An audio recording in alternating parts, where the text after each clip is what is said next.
Good morning. Thanks for asking. We would like to welcome everyone who's gathering to our February Faith in the City presentation. As you're settling in, please help yourself to drinks or cookies from the back. Some folks have already made use of the tables at the side to eat lunch. You're welcome to do so. We're also welcoming those who are joining us online. Our crowd is always a little bigger than we can count in the room. My planning team member, Spence O'Neill, and our staff minister, Josh Godwin, will help support those who are online, making sure they can participate in the Q&A, and the audio and visuals are good for them as well. My name is Diane Lipson, and I'm a member of the Faith in the City planning team. We're in year 5 of our monthly meetings with a steady focus over those years on matters of educational equity, locally, statewide, sometimes nationally. It's an issue that we can't exhaust as our focus. This month, we have the valuable opportunity to hear about Winston-Salem TEACH, the new grant-funded effort to recruit and train teachers to work in high-need schools within the Winston-Salem Forsyth County school system. We welcome this initiative because of its contribution to educational equity in our school system, and because it represents a pretty impressive collaboration among the teacher education programs here in Winston-Salem. So I have the privilege to welcome you all and to make some introductions, and then to turn it to the panel for their collaborative presentation. We'd like to welcome and introduce Cynthia Williams-Brown, who is the chair and associate professor in the Department of Health, Physical Education, and Sports Study at Winston-Salem State University. Kate Ullman is Director of Research and Assessment at Wake Forest University's Program for Leadership and Character. Alan Brown is Chair and Associate Professor in the Department of Education at Wake Forest. And Cheryl Long is Dean of Graduate and Professional Studies and Director of Teacher Education and Graduate Studies in Education, and I will add my esteemed colleague at Salem College. I'm going to invite you to begin our presentation, and thank you very much. Ask all of you here to help thank them for their time in being with us today.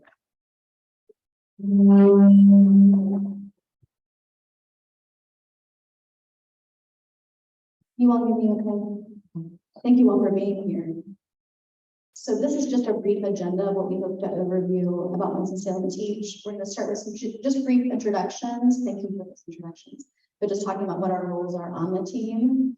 Talk about the history of Winston-Salem TEACH. How did this form? Highlight some needs assessment results that emerged as we were writing this TQP proposal that we're going to highlight today.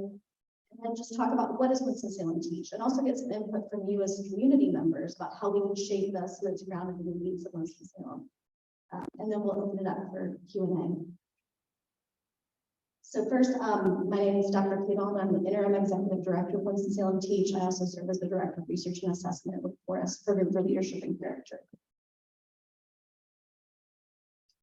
Hello, everyone. Again, I'm Cynthia Williams-Brown. I'm the Interim Associate Dean of Education at Winston-Salem State University.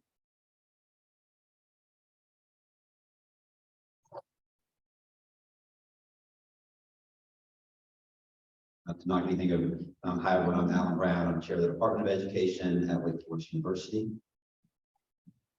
And I'm Cheryl Long. I work with graduate students and with education at Salem College. And so we'd like to begin just by telling you what Winston-Salem TEACH represents. So the acronym TEACH is for Teachers for Equity, Achievement, Community, and Humanity, Winston-Salem TEACH. So I think that helps you to understand the values that we have in this program. As Diane alluded to, we see this as a very unique collaboration. To our knowledge, it's the only one of its type. We are bringing together an HBCU, a historically women's college, and a research institution in a collaboration in which all three are equal partners to prepare teachers for the Winston-Salem Forsyth County schools.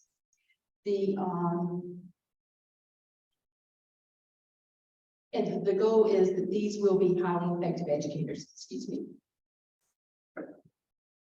So to give you a brief history, and I'm actually going to start a little farther back than the slide goes. I came here to Winston-Salem and Wake Forest somewhere around 2012. A couple years after that, I reached out to Paula Wilkins, who has done a lot of great work with the school district, but at the time was head of HR, and said, there's a collaboration similar to this one in Omaha, Nebraska. I think we want to take a look at. Those conversations were sort of fluid. Eventually, Matt Dixon became the head of HR for Winston-Salem County Schools. Took the same idea to him. We started talking one day. He said, "Hey, I've got a community member named Ned Erickson. He's asking some really important questions about this type of models." And the three of us came together and eventually pulled together Cheryl, Cynthia's predecessor at Winston-Salem State, and had a lot of really good conversations around what this might look like. And so you see the timeline here, but a couple of points I'll note. So Provost Anthony Graham, who has done and has had TQP grants, which Cynthia will explain in just a second, came on board in April of 2019. That was a turning point for us because while we had thought a lot about this type of model and what it looked like, putting together a large federal grant like the one that we proposed and then eventually received was crucial to the work that we will do as we move forward the next few years. And so we are really excited that we were awarded that grant here in September 2022. I'll also note we've got great support from the Winston-Salem Foundation, who are funding the first year of our executive director position. So we're thankful to them for the work that they've done. As Alan said, the grant is funded by the U.S. Department of Education, Teacher Partner Quality Partnership. And the primary purpose of these programs, this program, is number one, to improve student achievement in our public schools. The other purpose of the grant is to recruit highly qualified teachers, especially minority teachers. Also to improve that beginning year for first year teachers. We all know how difficult that can be.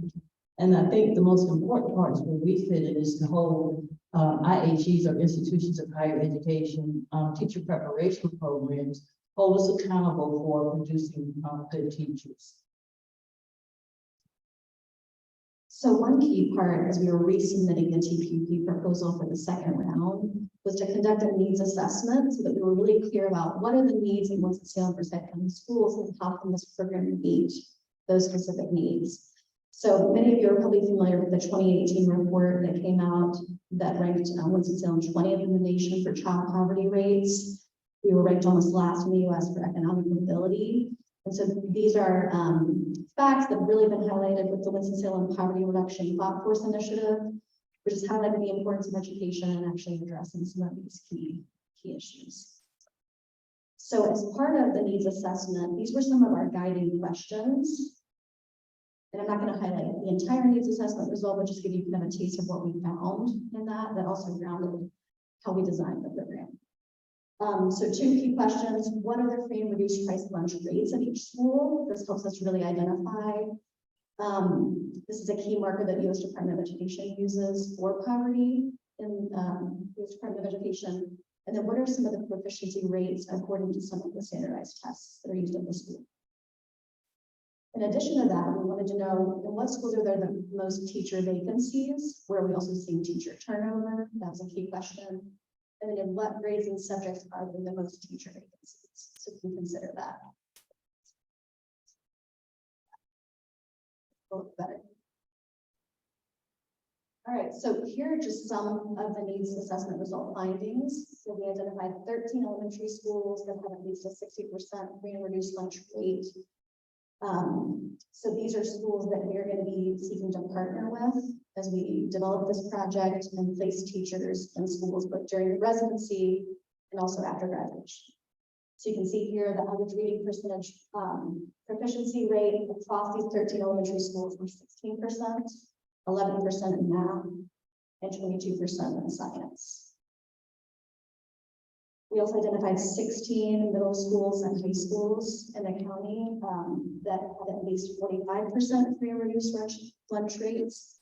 And that's a percentage rate that was set by the U.S. Department of Education as being kind of a key marker of poverty that needed to be addressed. And so here are the achievement summary results for middle schools and high schools. Very similar to elementary school rates. I'm going to highlight that high school, 29% in English, 13% in math, and 18% in biology schools. So again, we're going to be partnering closely with these specific schools as we design our residency placements, internship placements, and also eventually Ready to Teach. Sure. This is some interesting data that actually was compiled by Dr. Andy Kraft in the school district. But I think this highlights also the importance of kind of the achievement gap that we see, the racial achievement gap across all content areas in both elementary and middle. These are key target areas that we want to pay attention to as we're recruiting residents. So the math EOG and the science EOG in the 8th grade. We're selecting that.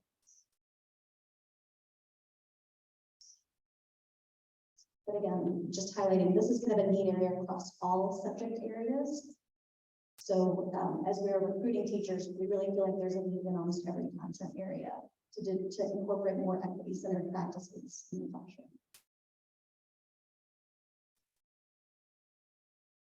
So our needs assessment clearly established that there is an equity gap, there's an achievement gap.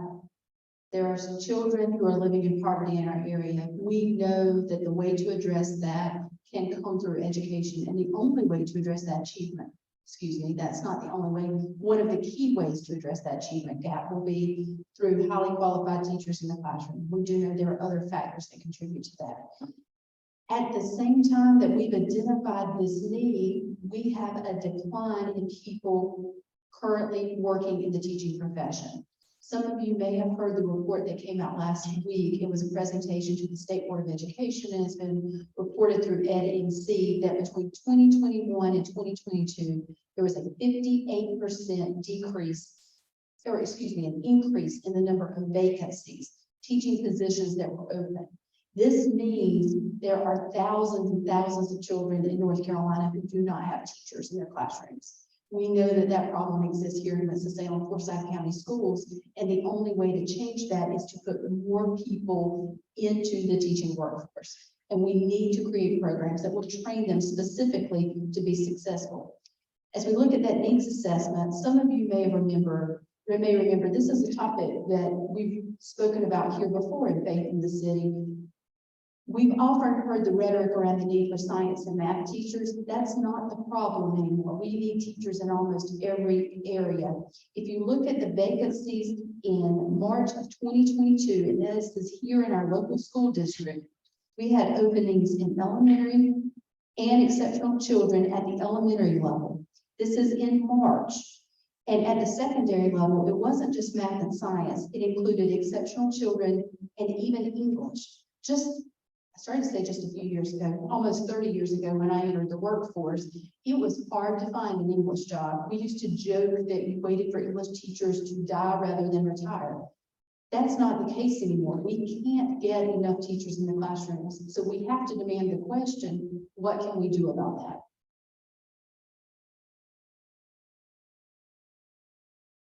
So the exciting part is that we were awarded a grant again by the U.S. Department of Education to sort of combat this problem. It's a 5-year grant in the amount of $4.7 million. And the purpose of that grant is to recruit and train qualified teachers. We are looking at 3 areas, and based on our strengths and our unique schools, we are looking at elementary education, special education, and secondary education. And you will see that licensure in secondary education covers this gamut of subjects.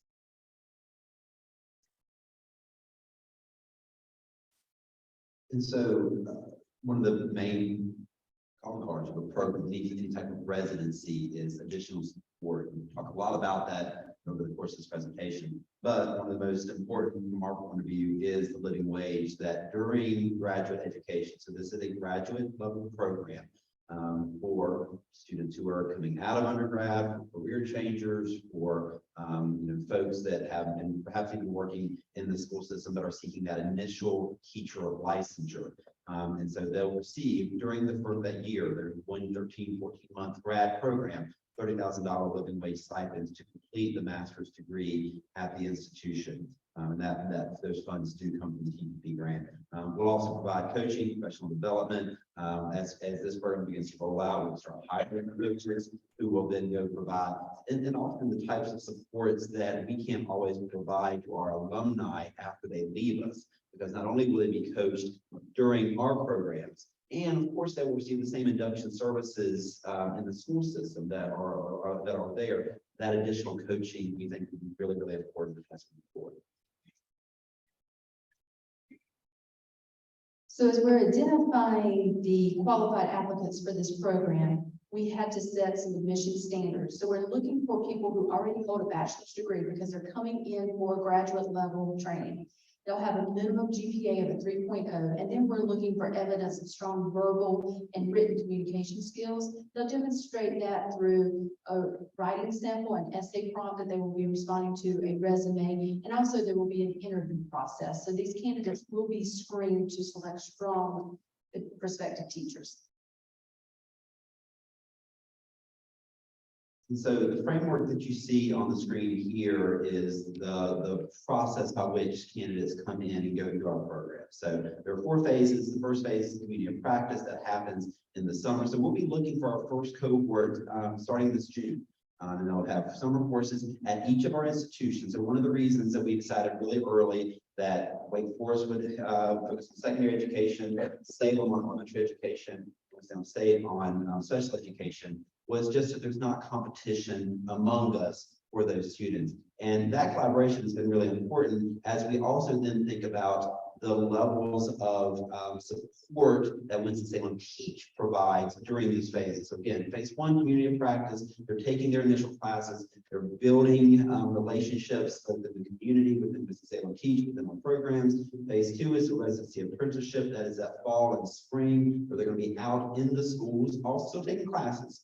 Getting that teacher preparation, but then also have significant number of hours within our high need schools here in Winston-Salem. Phase 3, collaborative new teacher induction and support. So after they leave our programs, after that first 14-month period, and they leave the initial preparation aspect, then they go out into the schools, they've got coaching, they have induction. That's that new teacher part that we're really excited to be able to follow them into the classrooms. And as they teach for these first 3 years in the Salem County schools, they also then become leaders in their classroom. And our hope is, as new residents come forward, they are then placed with these residents who have now been mentors, who can be buddies, who can really support the new folks who are coming in. Now, one thing I will note is you saw a lot of schools on that list, right? We're going to be a small program, so we're not going to be able to serve the needs of every school. But our hope is, to the extent possible, to try to make these connections across alumni of this program and our universities who remain working here with Salem County schools. Oh, and then the next slide is, so I think we've already addressed this to some degree, but what do we mean by equity centered? Obviously, that's an important component of this series, that the reason you all are here. So you see that it's grounded in a commitment that each child in the school system should have what they need to reach their full potential.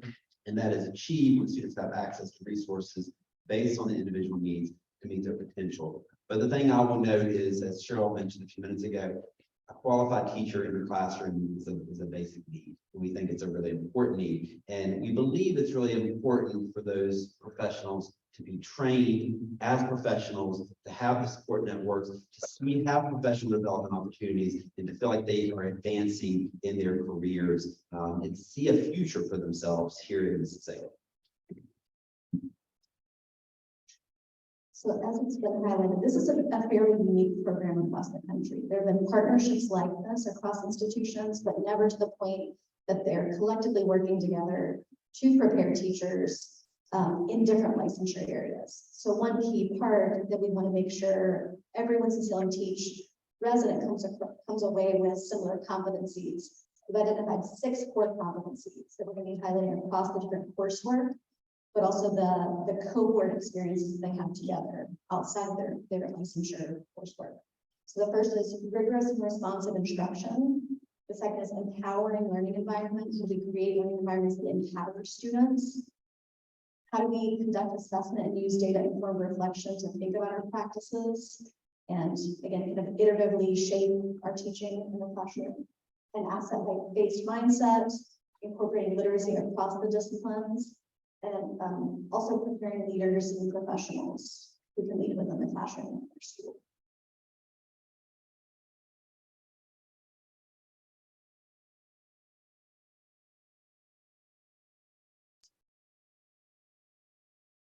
So Alan talked about the 4 phases of the project, and when the residents come in, that first phase is called community practice. And so there are several things that we will do to get them oriented to the programs, get them oriented to the community and to the schools. And that includes having bi-weekly conversation. This is in addition to the classes that they take. Monthly community-based events, because again, we want them to understand the community that they will be teaching in. And then a service learning project. I think that's really important for them to not only get to know the community, serve the community, but to do something together as a co-leader.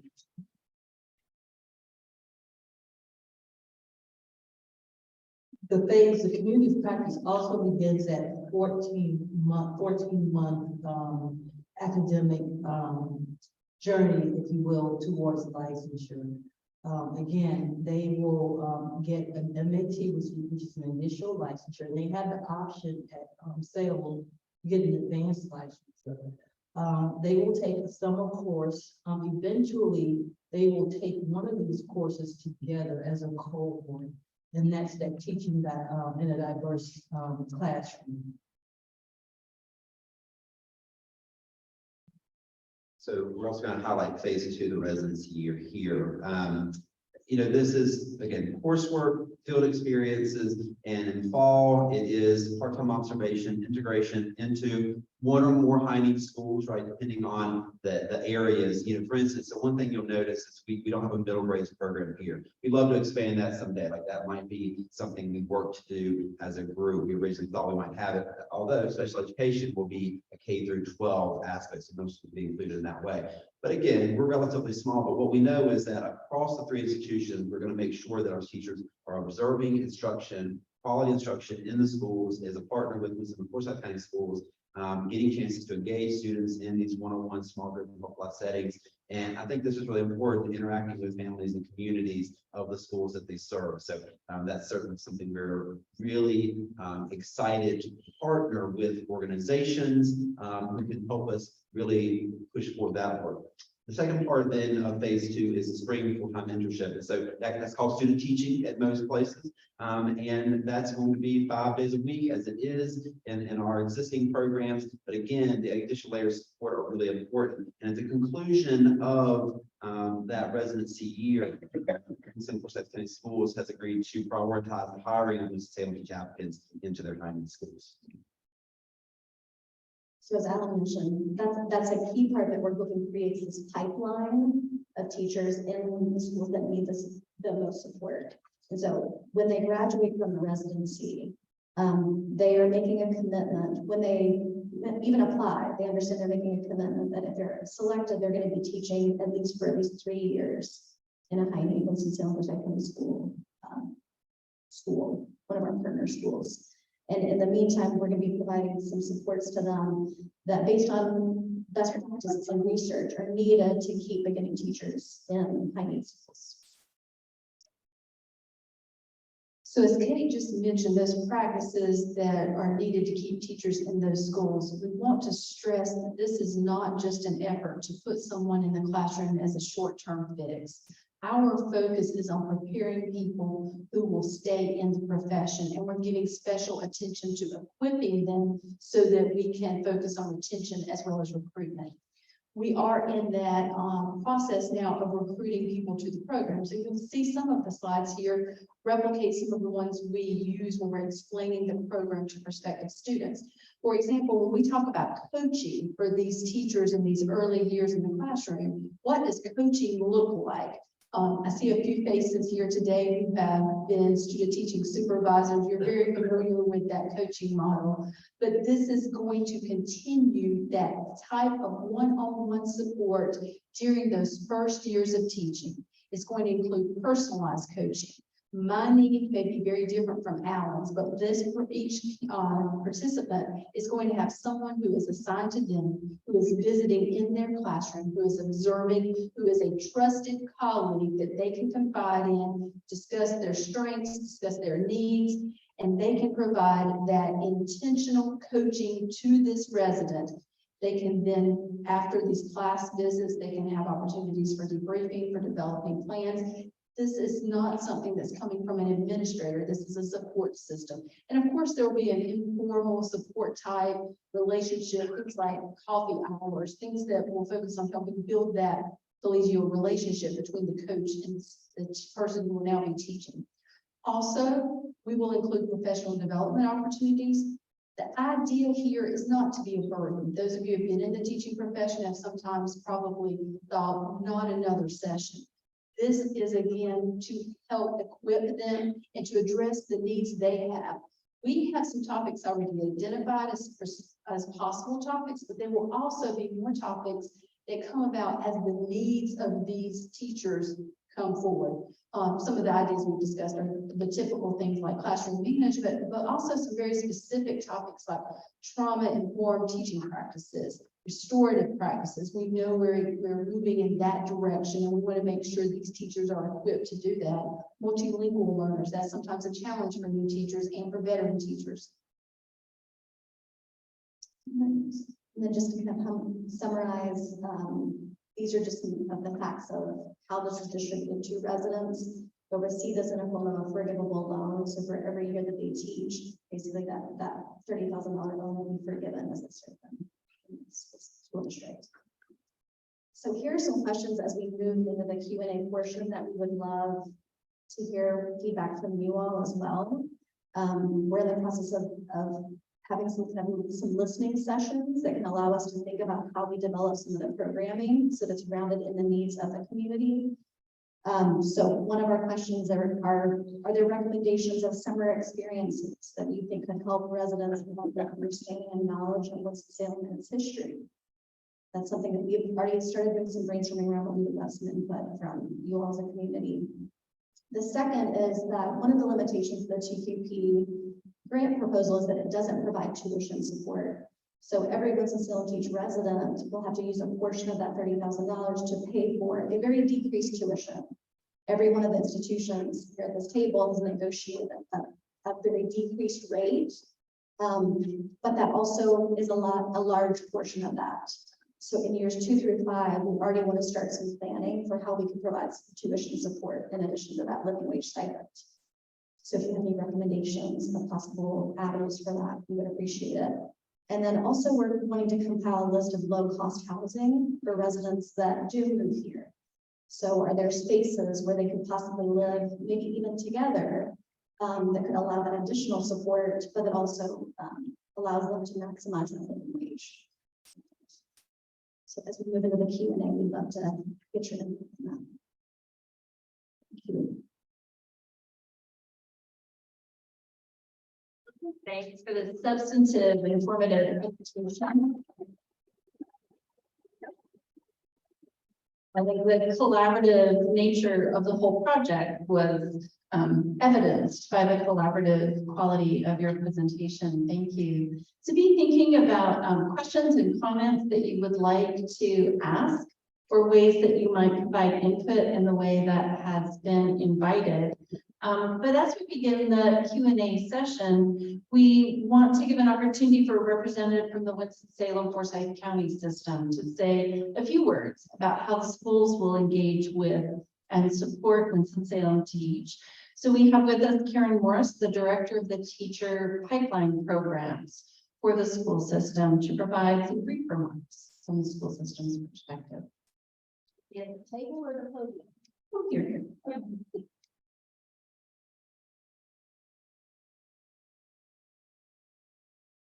Hi, I'm Karen Morris. I'm the Director of Teacher Pipeline Programs with the district. And we are just so grateful for the amazing collaboration and all the work that has gone into designing this program. As you can see, it is intentional. I do believe it will give these new teachers the support that they need to be excellent educators faster than they would otherwise.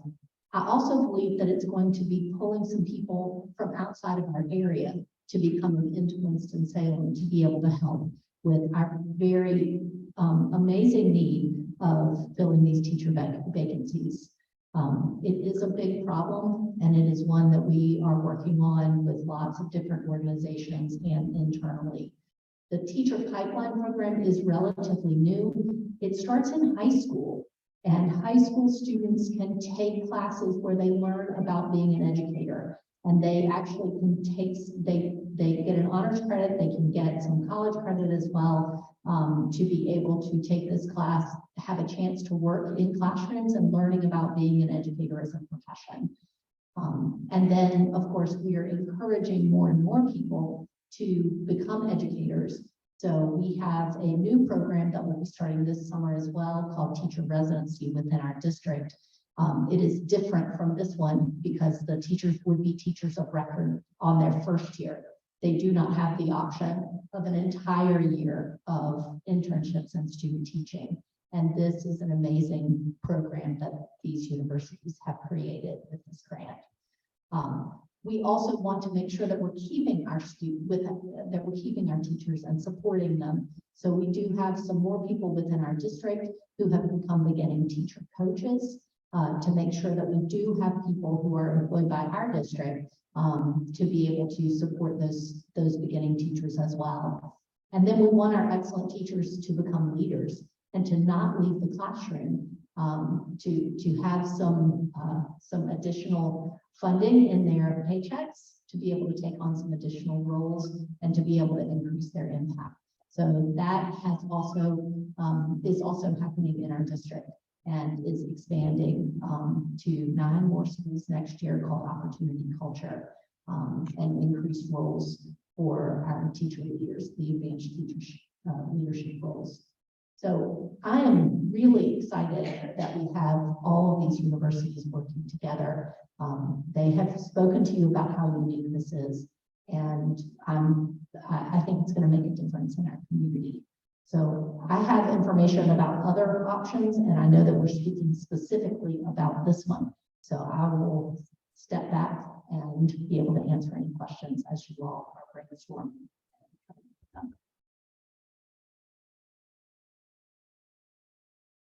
So I'd like to invite questions and comments from the group for our panel on Winston-Salem Teach. Yes, and I'll do my best to repeat back so that our online folks repeat the question into the mic so our online folks.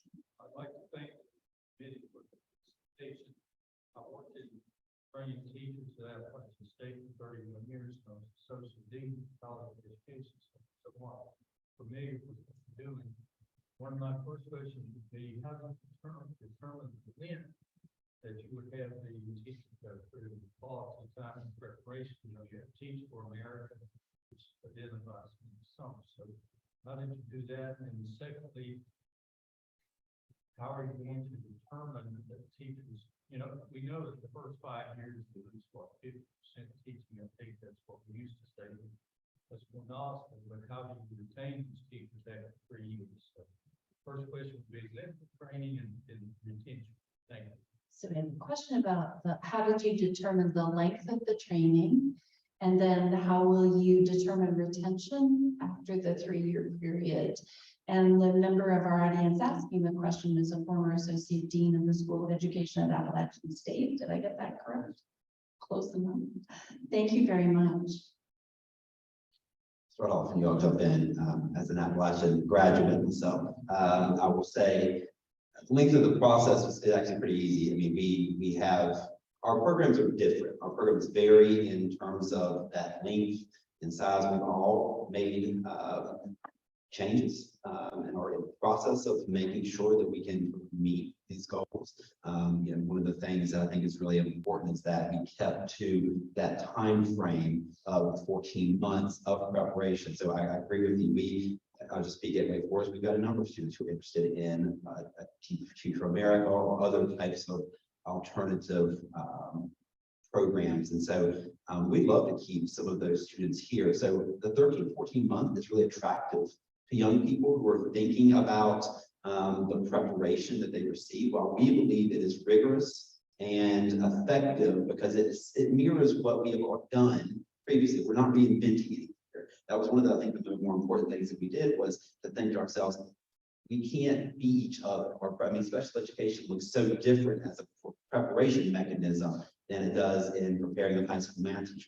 So I say all that to say the length of the process is we wanted to fit into 14 months. We were devoted to that, at least in the initial licensure. There's some advanced licensure opportunity, particularly at Salem for all elementary folks.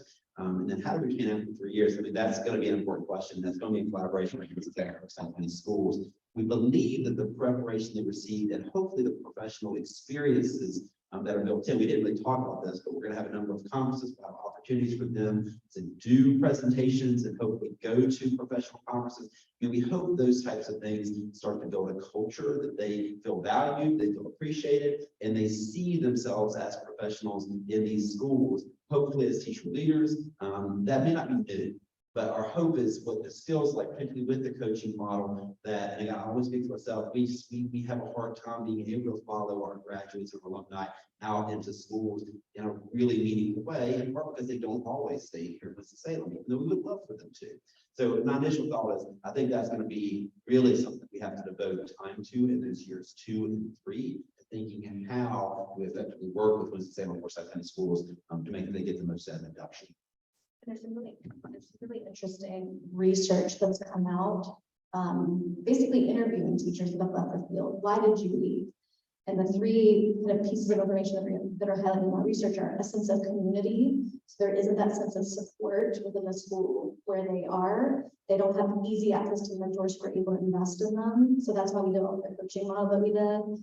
And the other are just opportunities for growth and leadership within their school. So that's going to involve, working closely with principals to see how can we create pipelines for leadership so that we're able to retain teachers in the schools. That's a great question. Thank you. Follow-up question there or a different comment or question to the panel? So, Ms. Dr. Graham, I assume you're looking at the intersection of the drive reports. That was all very dramatic stuff. Even in terms I think that's my main question, what's your recruitment strategy?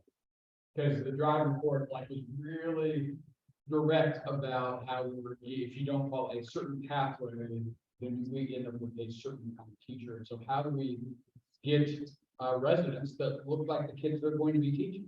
And so do you have other specific plans on that? And secondly, I think I'm stating the obvious, but one thing would be for the experiences with Salem is practical for arts and talk to Cheryl Harry. And he uses grant dollars to engage her to root and race and all kinds of things.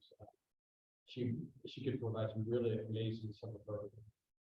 So provide a concise and inevitably inadequate summary for those who are online. So it's a general question about how Winston-Salem TEACH intersects with the DRIVE task force and the DRIVE report headed by Provost Dr. Anthony Graham at Winston-Salem State University. And more specifically, how do your recruitment strategies align with the kind of work recommended by the DRIVE report?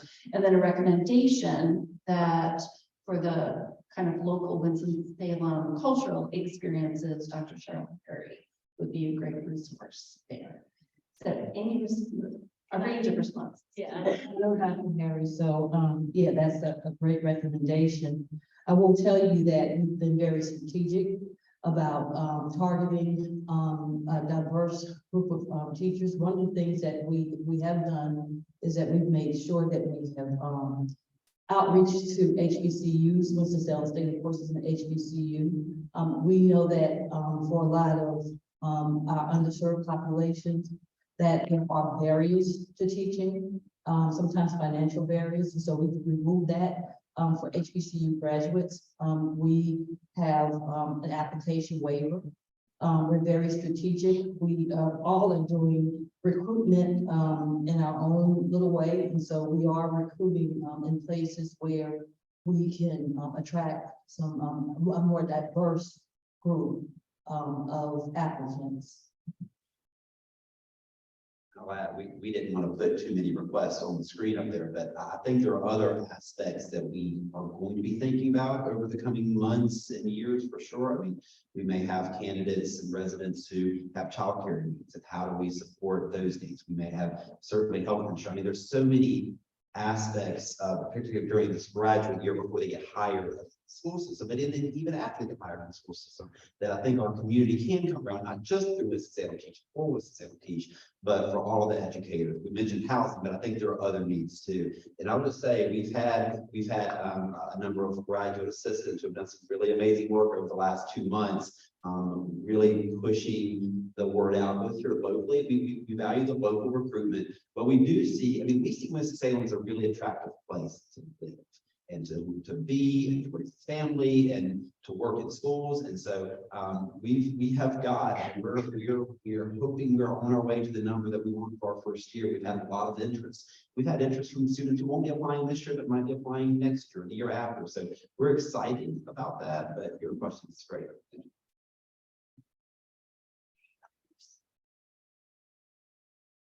Libby Carpenter, graduated, yes, I did, with my seniors in 2008 at Glenn High School, senior English, French, and AP. And with those 38 years in Virginia and here in North Carolina, and then my national board certification, my concern, and would ask you to please put this in, I'm looking down beyond your 3 years. This is the English teacher in me. We've got a very good team. I'm impressed with your presentation. But it's like getting that group to dive off into the deep end of a swimming pool, and there's not enough water. When we take all the teachers who left the business, left education, that money, that monthly salary, that monthly retirement money is not being given out. It's sitting somewhere.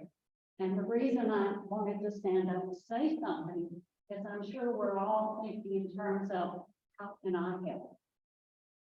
And I can't go to teacher, I can't, but we can vote.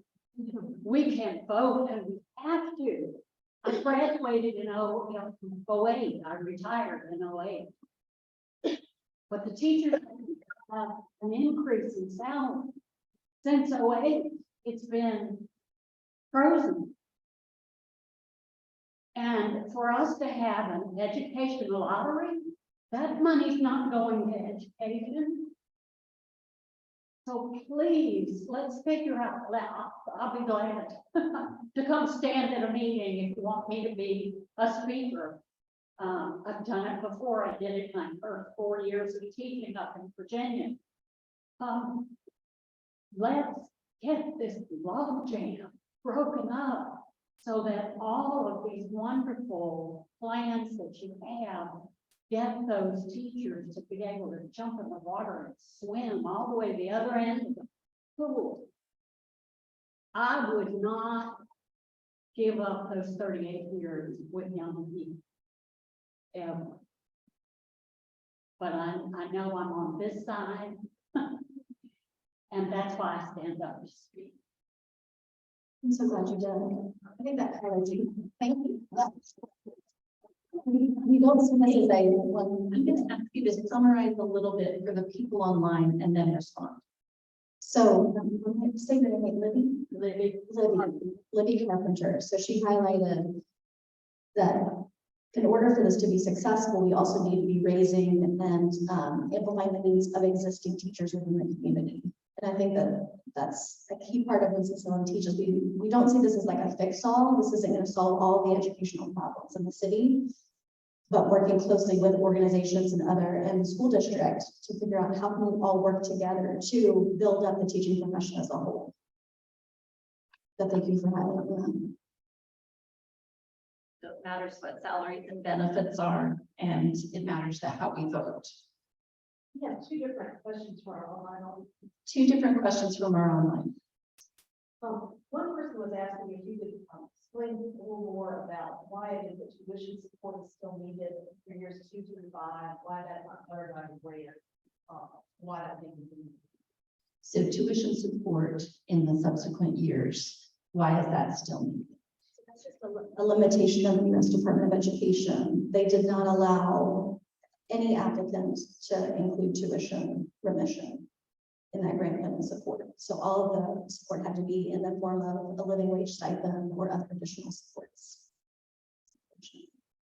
And the other question had to do with will this program result in advanced degree, what will the degree be?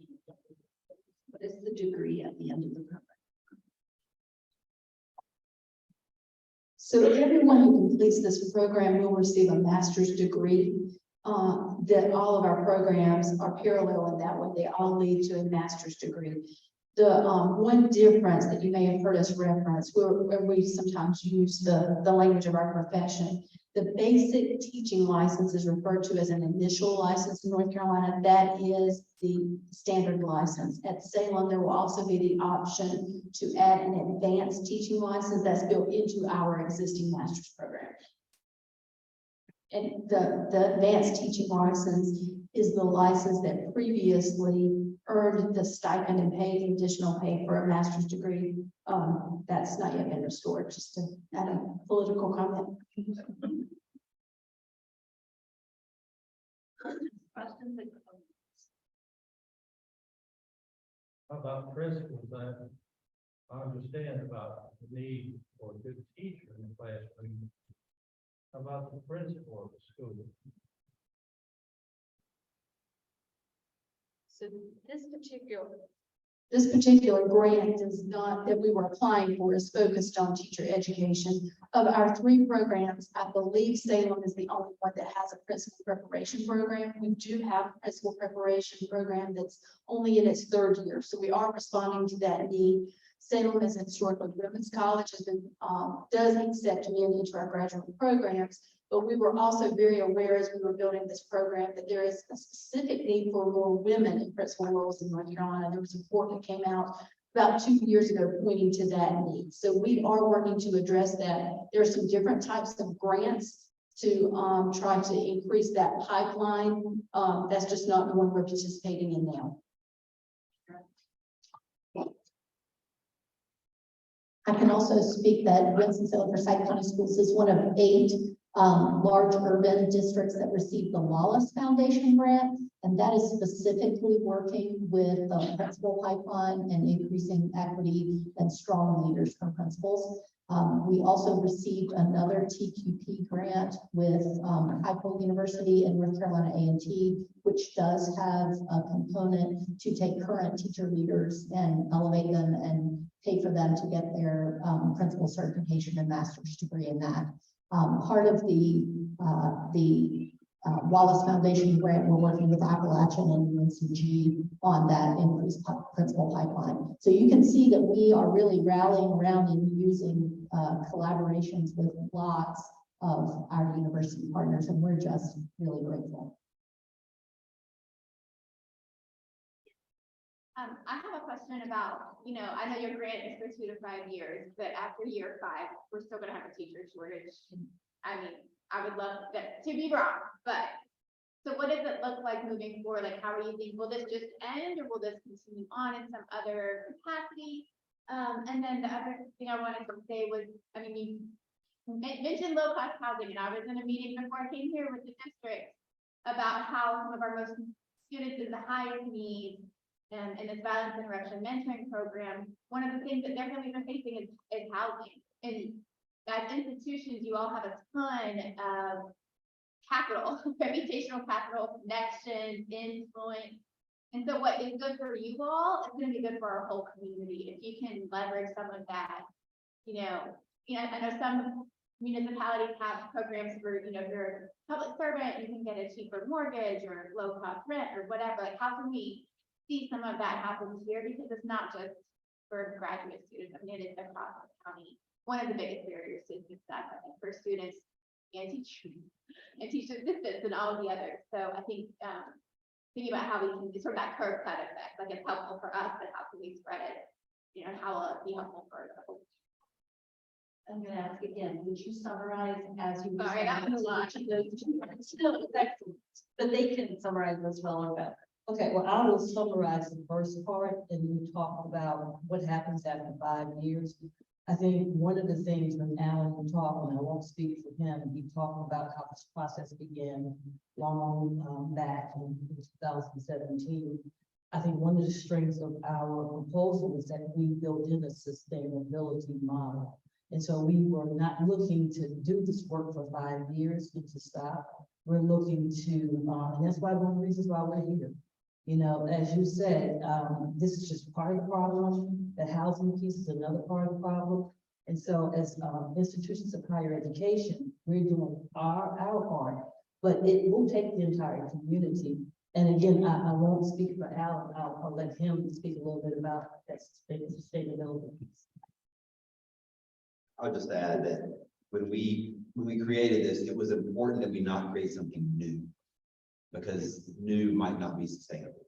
So we spent months and months and months and months and months, long before even this second round of the grant, trying to figure out how we could come together as 3 very different institutions with different types of programming. We're a small department of education, large college of education. I mean, so there's so many differences. And so I think that's one of the sustainability is that, I mean, yes, we'll have to fund an executive director. We will have to figure out a way to continue paying living wages. There are things that we're going to have to do, and it takes money ultimately. And so that will be the work that we have to do over these next 5 years. But the model, we believe, is sound, and I think will help with that. As for the capital piece, I would agree. I think our institutions, I mean, they've really come to the table. We've had a lot of support from our institutions and the leaders of those institutions, and they really love the idea of this type of collaboration. And I think, and frankly, TPP loves the idea of this type of collaboration, bringing very different partner institutions, working with a large urban school district to meet the needs. I think there was a second part of the question. I'm just with the sustainability, there is a phase 2 of this grant, so we are going to be able to apply for phase 2, if we can collect evidence that this is working. So that'll at least give us that funding for 10, that's over 10 years. I did appreciate the part of the comment that not only might you ask us for suggestions about low-cost housing, but might the shared social capital of these institutions help improve the situation for low-cost housing in Winston-Salem to benefit not just your participants, but the community more broadly. That was a valuable part of the comment. Thank you. Catherine? It's so wonderful to hear that coaching, one-on-one supportive coaching is part of the retention strategy. And I would love for you to say just a little bit more about those coaches. If I missed it earlier, I apologize, but where do those coaches come from? Are they from the schools? Are they from the district? Are they from outside? And then how do those coaches be supported to give a supportive one-on-one relationship to these new teachers? I was a first-year teacher many years ago at the age of 22. And I would have benefited so greatly from a one-on-one coach. I wish every first year teacher got that. But so I just applaud that. I would love to hear more about that part of the program.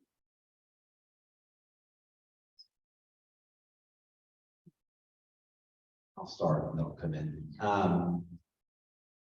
We haven't hired coaches yet. Start by saying, so we are the candidates who start in June, residents who start in June, and we're in the application process.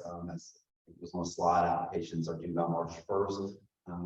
And so we'll be hiring those coaches at some point here between now and the time that they're toward the end of their student teaching for the next year. I mean, that's one of the things I think we do pretty well. We have a pretty good track record as institutions of higher education of being able to hire supervisors who have the requisite and relevant experience to support young people, but the training is also important. Like there's certainly a component to making sure that they are equipped to provide. I mean, like the areas that we talked about earlier, leading those seminars. I mean, the coaches have an important job. It's not just the one-on-one. The one-on-one's really important, but they're also going to be the ones leading these after hours workshops, leading the professional development, providing these collaborative experiences. So that role is going to be really critical. So yeah, I think there's going to be a training model, but we're going to probably rely a good bit on the San Forsyth in schools. These might be retired educators. These might be, I don't know who these people are yet, but all I can say is I do think that's going to be one of the most important aspects of our program, because as the coaches go and the support that they give these residents, I believe the program will go. John had. I reinforce what she said. Forgive my illustration, but I started in the '60s over in East Tennessee at an Appalachian school on an emergency basis. And we had one principal, Carl Manley, who was in charge of the school, 800 or 900 students. Every morning, he was a coach. He'd been a coach. Every morning, first period, I had first period off. He would mosey into the lounge with his coffee and sit down and ask me how things were going. And he had a tremendous influence. So yes, sorry, forgive me, but that coaching part is so bad. And in the grant proposal, we left that area pretty broad. We said that these are the basic aspects of that coaching program. We want it to be intensive, very relational based, and using probably more of coaching principles instead of traditional mentoring principles. But we also left it open so that we could have space to brainstorm with the school district to think about how do we select that coach, what does that look like? And the good thing is we do have some time to think about who do we want to put in those roles, because they probably wouldn't get started until next spring. Karen, do you want to talk about the teacher leadership model that school system uses? Because I think we're going to rely heavily on that type of professionalism and coaching that you all use. Absolutely. So we have, Come closer. Does it- They're trying to tell the camera. Oh, okay. Do you want me to? You're fine. Change? Okay. Hi. We have a really strong coaching model, where we have content coaches. So if you're a high school English teacher, for example, there would be an English teacher content coach who would be able to work with you as well. Our district has hired 5 beginning teacher coaches, and they are working with those teachers in their first 3 years, where we use an MTSS model. All of our beginning teachers start off with the most intensive coaching that we offer through those beginning teacher coaches, and they are observing and being able to work side by side, just like, I can't remember who mentioned, I think it was you, Cheryl, that talked about the difference between someone who's a coach and someone who's an administrator. Administrators also coach. I was an assistant principal at Reynolds, and I definitely coached teachers. However, they also are having to evaluate these teachers. And so you need a collegial group who can be a coach and help you get better faster. In addition to coaches, we have mentors. So for every beginning teacher in their first 3 years, they are assigned a mentor at their school. And that mentor meets with them weekly. There is now this year for the first time, there's I can't remember, a lead mentor is the terminology. There's a lead mentor at every school, and that lead mentor leads professional development for all beginning teachers monthly at the school, so that it's job embedded, it's real time, it's responsive to the issues that they're having or the strengths that they're having. It can also build on the strengths. But the beginning teacher induction program is one that is very strong in our district and is getting stronger. Heather Barksdale is the director of that. And we do have a very strong coaching model. We're working to make sure that we're aligning that. Additionally, some of our schools that are the lowest performing schools are going through some leadership training that's called Relay.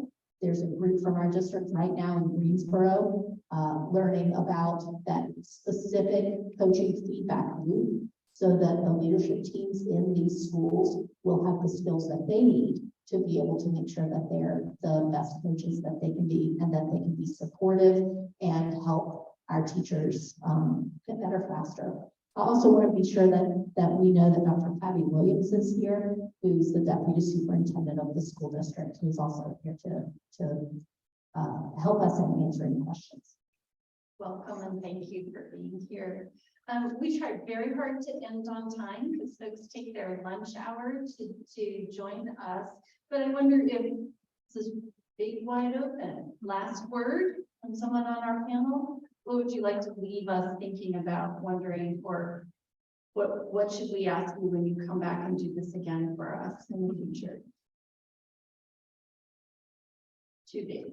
We're really excited about this work. Let me just say, we're really excited to be partnering together, to be working together. So I just want to thank you all for your interest here. I think that's the one thing. And I was an English major, not a math major, but when you think about what the school system is providing to beginning teachers, and we're going to have 3 coaches, one for each of these areas. That's, once we get there going, 1 for 10. That's a good number, right? I would hope to be smaller than that, but when we think about class sizes at our institutions, a class of 10 is a really good number. And so on top of everything else that they've built and all the preparation we can receive, we're just really excited to be doing this. Thank you. If you have not yet signed up for email notifications of Faith in the City session, there's a sign up at the table there. Please feel free to take lemonade or tea or a cookie for the road. In March, our speaker will be Dr. Janet Spriggs, the president of Forsyth Tech Community College, who will talk with us about what Forsyth Tech is doing to ensure not only equitable access for students, but equitable success in their outcomes. Would you join me, please, in warm thanks to the Winston-Salem team.